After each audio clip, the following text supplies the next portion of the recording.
एक भिक्षु नागसेन को एक सम्राट मिलिंद ने निमंत्रण दिया था कि तुम आओ दरबार में। तो जो राजदूत गया था निमंत्रण देने, उसने नागसेन को कहा कि भिक्षु नागसेन, आपको बुलाया है सम्राट मिलिंद ने, मैं निमंत्रण देने आया हूं। तो नागसेन कहने लगा मैं चलूंगा जरूर, लेकिन एक बात विनय कर दूं, पहले ही कह दूं कि भिक्षु नागसेन जैसा कोई है नहीं।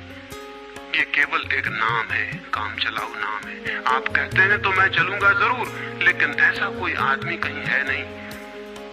राजदूत ने जाके सम्राट को कह दिया कि बड़ा अजीब आदमी है वो कहने लगा कि मैं चलूंगा जरूर, लेकिन ध्यान रहे कि भिक्षु नागसेन जैसा कहीं कोई है नहीं, ये केवल एक काम चलाऊ नाम है। सम्राट ने कहा अजीब सी बात है, जब वो कहता है मैं चलूंगा, आएगा वो आया भी रथ पर बैठकर। सम्राट ने द्वार पर स्वागत किया और कहा भिक्षु नागसेन हम स्वागत करते हैं आपका। वो हंसने लगा, उसने कहा कि स्वागत स्वीकार करता हूं, लेकिन स्मरण रहे भिक्षु नागसेन जैसा कोई है नहीं।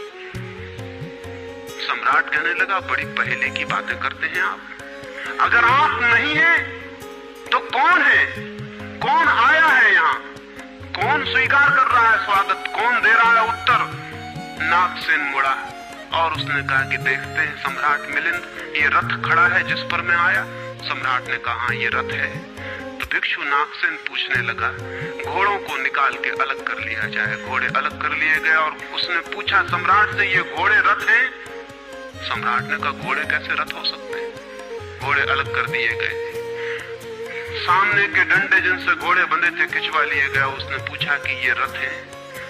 सिर्फ दो डंडे कैसे रथ हो सकते हैं? डंडे अलग कर दिए गए। चाक निकलवा लिए और कहा ये रथ है। सम्राट ने कहा ये चाक है, ये रथ नहीं है। और एक एक अंग रथ का निकलता चला गया और एक एक अंग पर सम्राट को कहना पड़ा कि नहीं ये रथ नहीं है। फिर आकर पीछे शून्य बच गया, वहां कुछ भी न बचा। भिक्षु नागसेन पूछने लगा रथ कहाँ है अब, रथ कहाँ है अब? और जितनी चीजें मैंने निकाली तुमने कहा ये भी रथ नहीं, ये भी रथ नहीं, ये भी रथ नहीं, अब रथ कहाँ है?